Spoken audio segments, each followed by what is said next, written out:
We're making a lot of deals. We're making deals for trillions, trillions and trillions. Nobody's ever seen anything quite like it. We just made a couple of others a little while ago.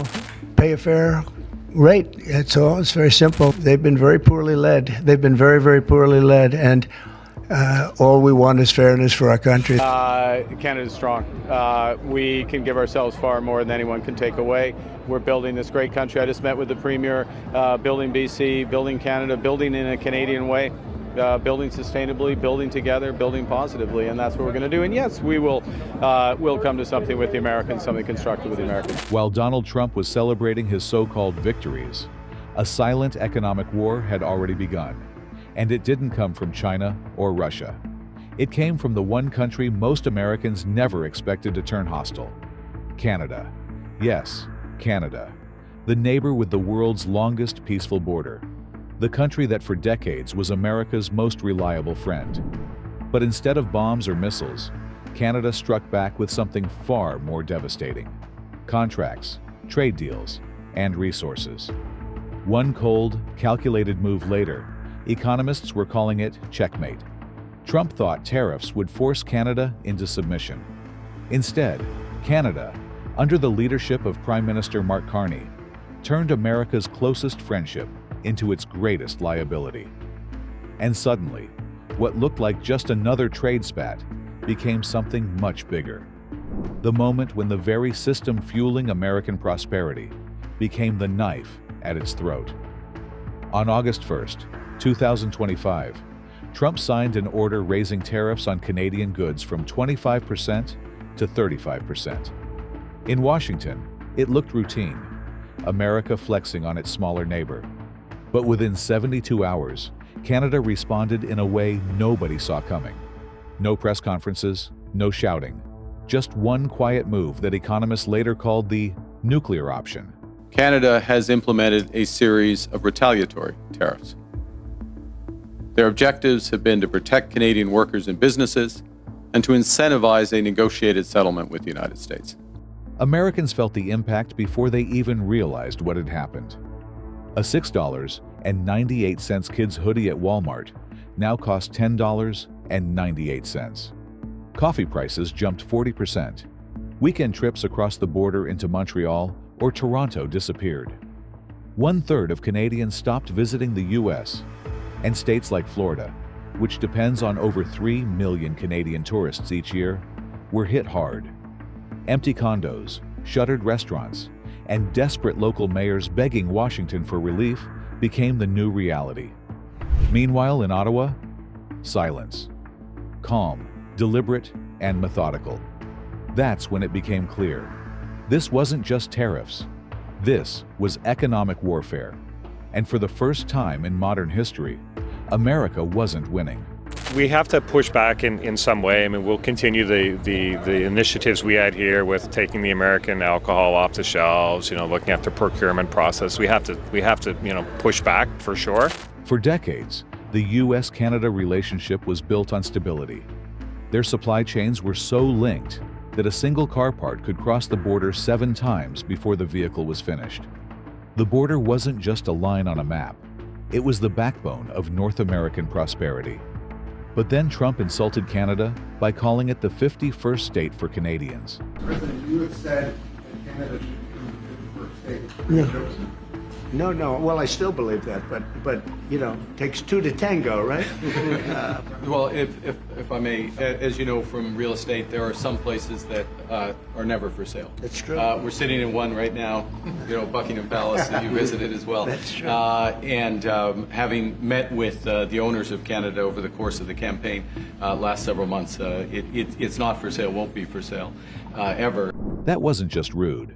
It was a declaration that Washington no longer saw them as equals. That moment changed everything. Enter Mark Carney. Not your average politician, Carney had been governor of both the Bank of Canada and the Bank of England.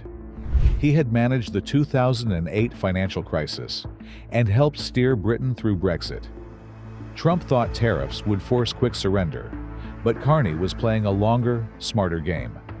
Carney's strategy was built on patience and precision. Step 1. Diversification.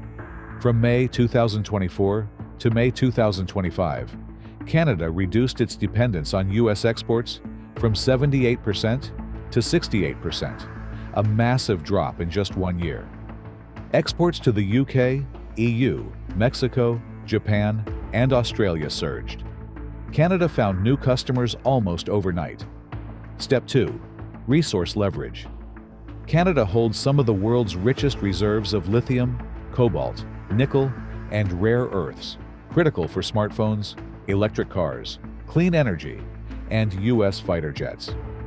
While Trump imposed tariffs, Carney quietly fast-tracked mining projects, built processing plants, and secured deals with allies. Canada wasn't just exporting raw minerals anymore. It was selling refined, ready-to-use materials, bypassing China entirely. For the U.S., this was a nightmare. China already controls 80% of rare earth processing. The Pentagon has been scrambling to reduce reliance on Beijing, but those efforts take years. Canada, meanwhile, could deliver tomorrow. Yet Trump had just slapped tariffs on the only democratic ally capable of freeing America from China's chokehold. Trump's tariffs were supposed to punish Canada. Instead, American families paid the price. Car prices rose 4 to 8%. Clothing costs jumped nearly 40%. Even Walmart admitted that higher prices were unavoidable. Big companies like Ford and Procter & Gamble struggled too. Ford lost $1 billion in tariff costs within months. Procter & Gamble eventually raised prices on basic items like soap and toothpaste. The pain spread from Wall Street to Main Street. Hikes are coming for some of your favorite P&G products. The company announced today that shoppers could see higher prices on store shelves as soon as next month. And while Americans struggled with higher bills, Canada turned inward with what Carney called the politeness offensive. Local leaders encouraged citizens to buy Canadian products. Instead of anger, Canadians embraced unity and pride. Every dollar spent at home became a quiet act of resistance against Trump's tariffs. The Canadian government will soon announce a new comprehensive industrial strategy that protects Canadian jobs, boosts Canadian competitiveness, buys Canadian goods, and diversifies Canadian exports. Here's the twist. While Trump was punishing Canada, he announced a 90-day tariff truce with China, America's biggest rival. That gave Beijing breathing room to strengthen trade ties with African nations and expand global supply chains. So in one stroke, Trump punished America's closest ally while giving its strongest competitor a strategic gift. China still dominates rare earth processing, and now it has even more partners. Washington fumbled, and Beijing capitalized. Carney saw this contradiction immediately and exploited it. What began as a trade dispute quickly turned into the dismantling of North America's economic foundation. The USMCA now hangs by a thread. Meanwhile, the U.S. is discovering how dependent it truly is on Canadian imports. Aluminum for beer cans, electricity for American factories, and auto parts for Detroit all come from Canada. Every disruption hurts U.S. industries just as much, if not more, than Canada's. States like Michigan, New York, and Washington are now bleeding jobs and demanding answers. Trump promised to punish Canada. Instead, he punished his own voters. Canada will retain our tariffs on steel, aluminum, and autos as we work intensively with the United States to resolve the issues there. Yeah, you work in an auto plant, you work in a steel plant, you may not be working there anymore. Totally, Yeah. and the raising of the tariffs makes it even worse, though, right, for those folks. Carney's real genius wasn't in retaliating. It was in reshaping global trade.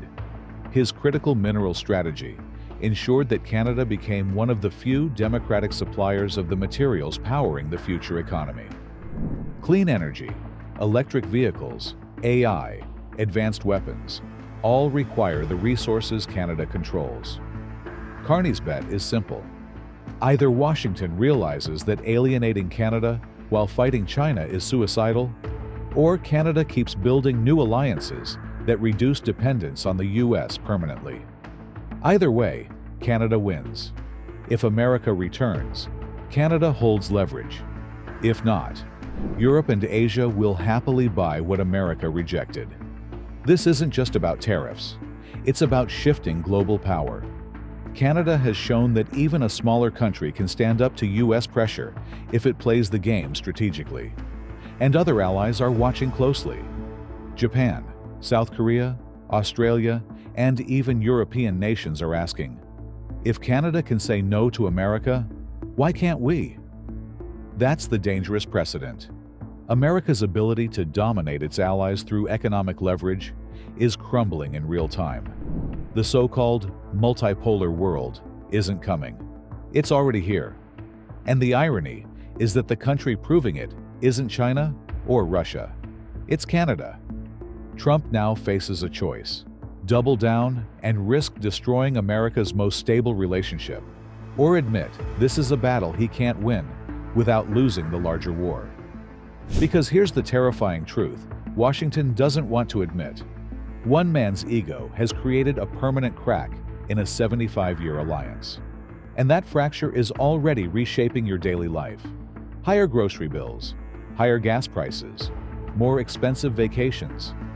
These changes aren't temporary. They're structural. The goodwill between Americans and Canadians, built over more than a century, has been broken. And trust, once lost, takes decades to rebuild, if it ever comes back. So the question isn't whether Canada survives this trade war. It will. The real question is whether North America's economic foundation can survive Trump. Share your thoughts below. For more such informative videos, make sure to like, share, and subscribe to our channel.